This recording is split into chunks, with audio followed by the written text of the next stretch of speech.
Winnipeg fans, the Jets had a very strong game against the Detroit Red Wings, but thanks to a number of critical mistakes and some less than stellar goaltending, unfortunately, the Jets fell 7-5 to the Detroit Red Wings. It wasn't a game in which you would normally be accustomed to being upset about. Some stuff happened with some of the officiating and some poor luck and bad decisions, but we'll dive into all of that on tonight's episode of Locked On Winnipeg Jets. You're Locked On the Hockey Jets, your daily podcast on the Winnipeg Jets. Part of the Locked On Podcast Network, your team every day.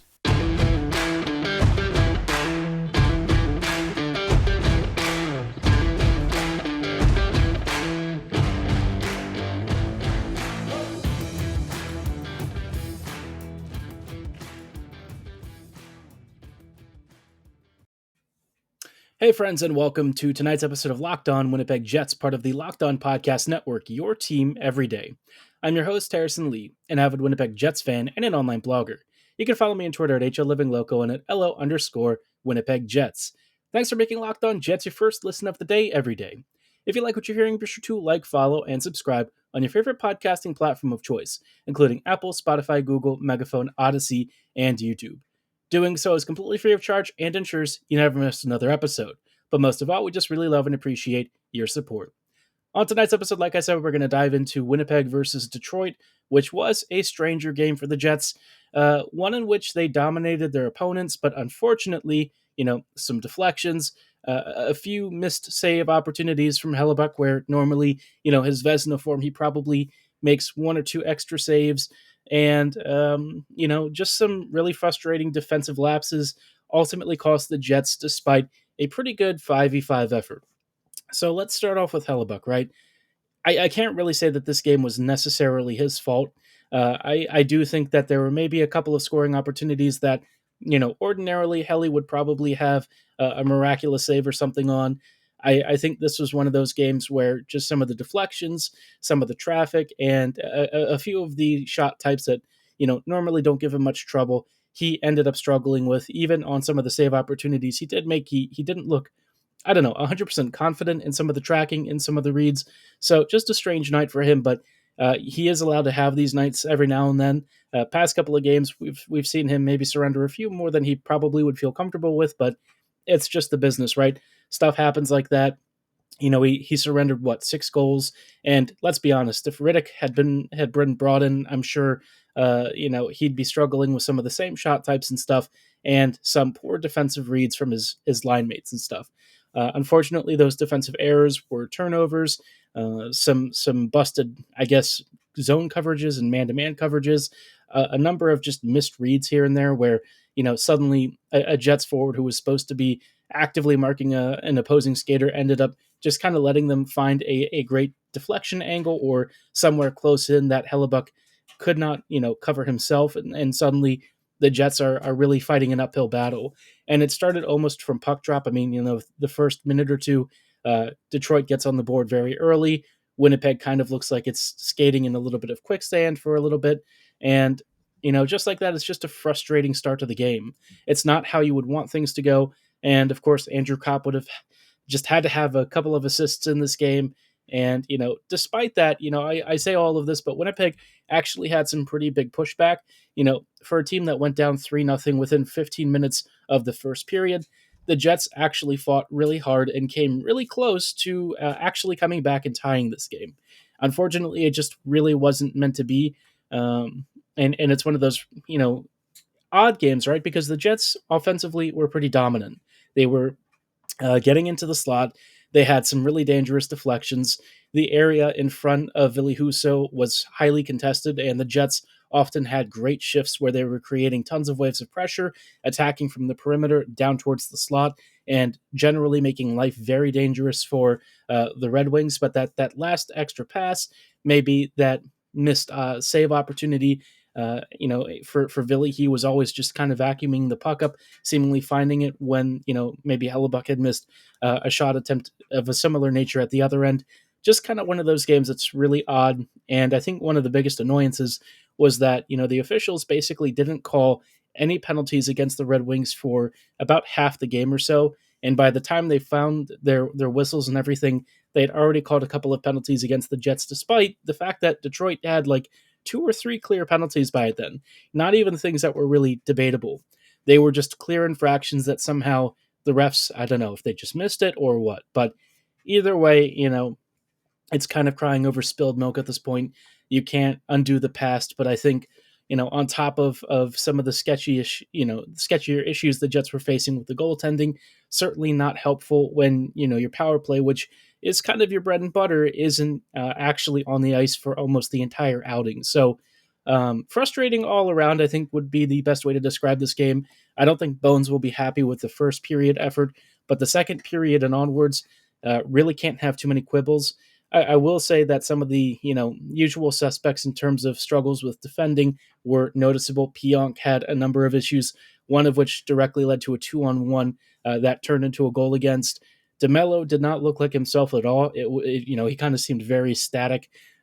Wasn't playing nearly as much as he usually does, so there could be something going on with him. Maybe he's ill or injured in some capacity. Heinola was slated to get into this game, but unfortunately could not due to illness, so Sandberg had to take his place. But it's just a weird game. And I think this is one of those where I'm not really upset at the effort or anything like that. It's more like, hockey's just being a bit of a cruel sport. And the Jets have often goalied opponents and ended up winning despite playing poorly. This was not that kind of thing, right? It was a bit of a high scoring affair, a bit fluky, kind of last shot wins. And the Jets just fell short in what was, for some reason, a bit of a thriller.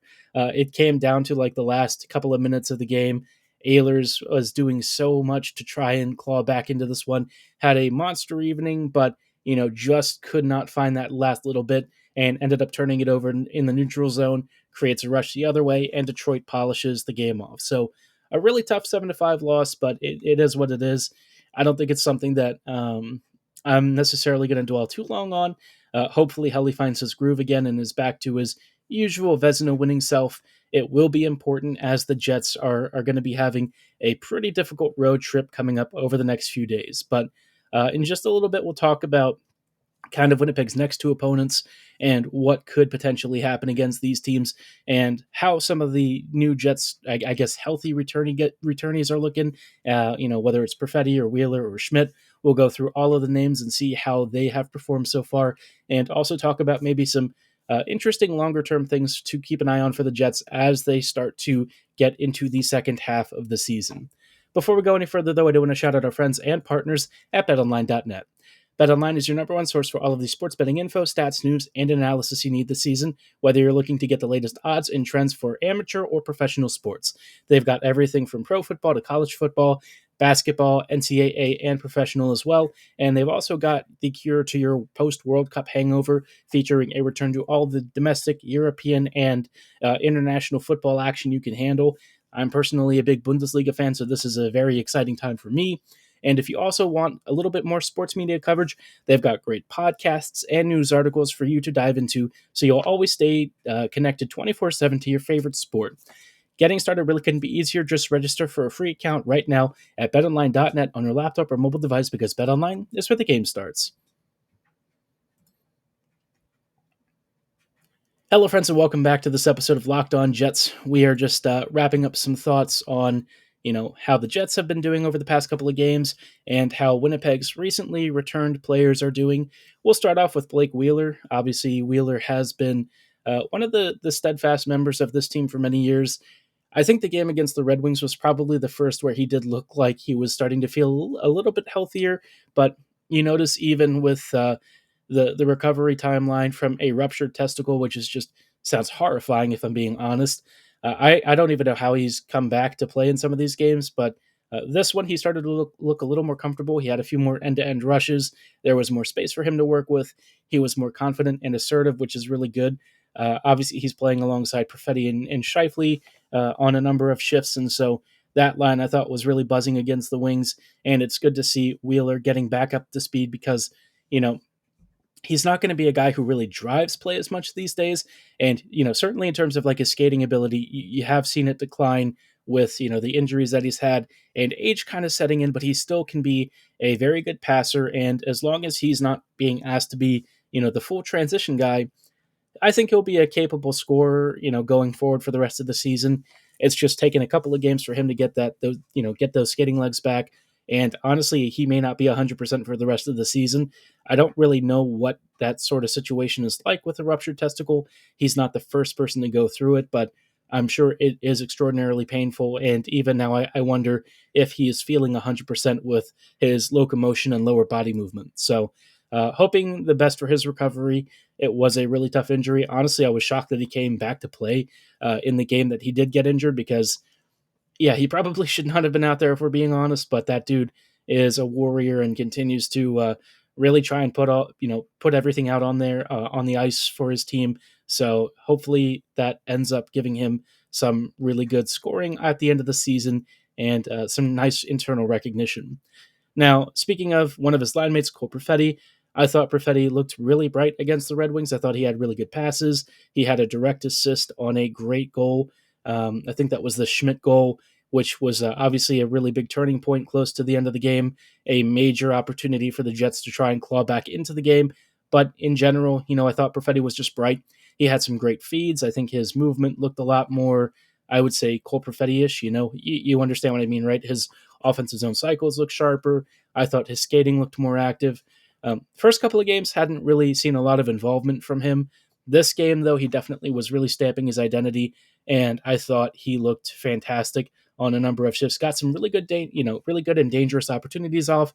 Put his line mates in good positions to score. Just couldn't always hit pay dirt when you would hope so. So nice to see him back to strength. Nate Schmidt, I think, has been doing okay so far. This probably hasn't been, the best run of form he's had, but obviously scoring a goal, really important for him. I'm sure he wants that confidence boost back. I think it's going to be a little bit of a slower process with him. He doesn't seem 100%. And, you know, when your starting point is kind of like being a solid, maybe second pairing defender, right?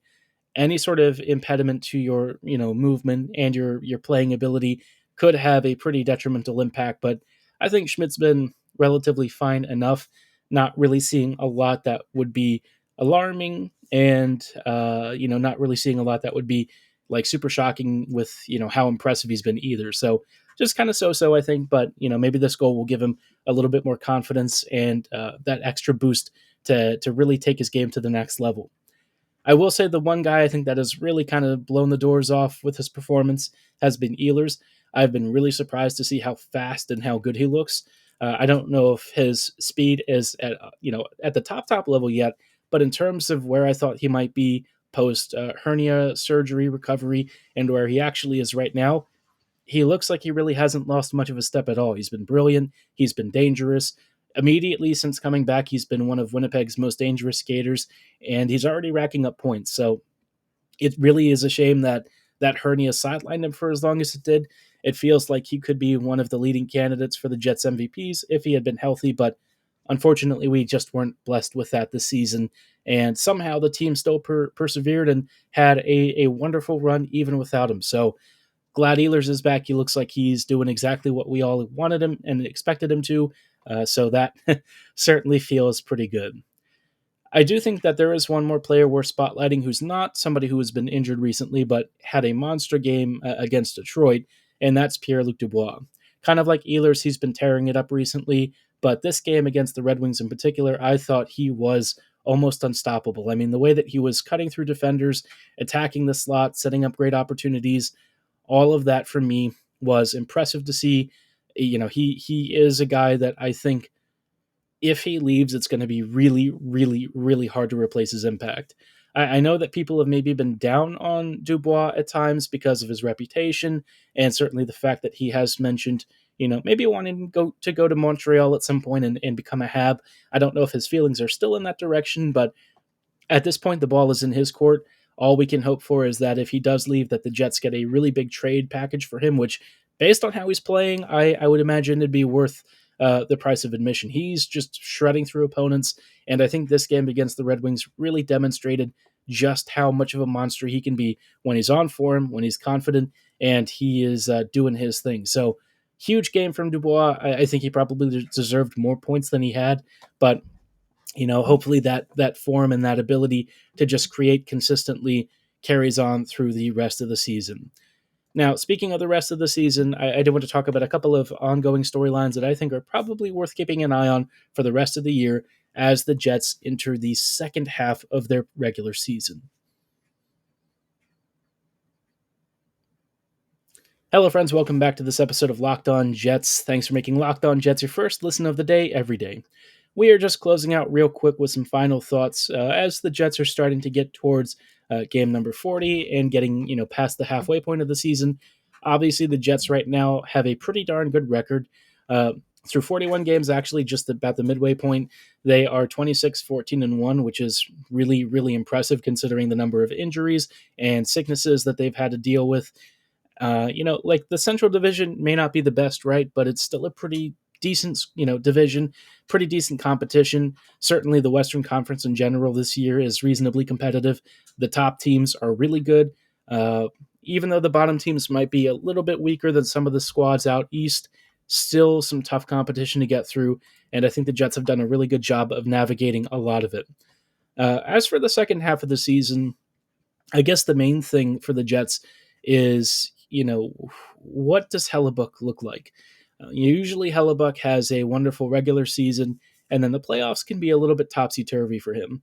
This year, I'm hoping that he's able to carry his momentum through into the playoffs, that fatigue doesn't set in, and that he is capable of carrying the Jets through, because while Winnipeg has improved a lot, that defense is probably not going to change a ton heading into the playoffs. So given that, Hellebuck is going to have to remain sharp, he'll probably have to steal a few more games for the Jets along the way. And I think he's totally capable of that. I would expect it to happen, but you never know. Goalie performance is always volatile, more so year over year, but sometimes for some goalies, it can be a game by game affair. So let's hope that his save percentage continues to rise and that he has a good second half, because as he goes, sometimes so does the Jets. As far as the other players are concerned, I think I really want to see what Ehlers looks like over the next few months. He's had a really good start, so I'm expecting a monster season from him, even with the 25 or 30 games that he's missed. Actually, a little more like 35 or 36 games, just about basically most of the first half of the season. So I think having him back is great. I think he'll have a really big second half, and I think he really boosts this Jets top nine, which is still looking for one piece or two. And I think that is one of the other major points is, who do the Jets acquire? Because as it is right now, Winnipeg is in a really good spot. I think the Jets have a very strong foundation to build off of. And if they add one or two pieces, it pushes them into like really dangerous contender territory. I think this team is already a bit of a fun shot as it is. It's just adding that extra piece, whether it's a Horvat, a Kuzmenko, a Garland, or maybe a Mantha, Timo Meyer, if we're dreaming. One of those players could really push this squad for the season or next into a really superstar roster. I think even with what the team has now, it's still pretty darn good, but you could always improve on the depth, right? Maybe an Ilya Mikheyev would be good. There's certainly Matthew Joseph still out there with the Sens. A number of options that I think the Jets really could explore, and that trade window could also change how the defense looks. I think it's something that Winnipeg is likely to swap a D out for a forward in that situation, which would open the door for maybe somebody like Ville Heinola to get more regular time. While he does have a timeshare with Sandberg, I think just long term, it's much better if Heinola is playing. His skill sets and what he can do on the ice for the Jets, and Winnipeg as of right now doesn't have enough of, so that would be really big to see. I think the last thing I'm curious to know is just what Bowness continues to do with this team. So far, he's got the squad playing at a pretty acceptable level, really good squad. The Jets are one of the top 15 or maybe even top 12 NHL teams right now. They've been as high as, like 6th or 7th this season. So just fantastic to see. That's territory that's held by teams like New Jersey, and the Devils had one of the hottest starts. Did cool off a little bit for a while, but still played really strong hockey. So, yeah, I mean, this is impressive company to be with, especially considering the Jets are not nearly as deep as some of their local colleague teams, but overall, really good season, and I'm excited to see what the next 41 games or so hold for Winnipeg. Let me know what you think of the first half of the season and what you think maybe the biggest narratives for the second half should be. Who do you want to focus on? What opponents are you really looking forward to seeing? And where do you think the Jets will finish? Drop your thoughts in the comments below or at my social medias at HLivingLoco and at LO_Winnipeg Jets. For tonight's episode, though, that is going to be all the time that we have. Thanks for making Locked On Jets your first listen of the day. And as always, be sure to like, follow, and subscribe on your favorite podcasting platform of choice. But for tonight, that is going to be all the time that we have. Thanks again, and go Jets go.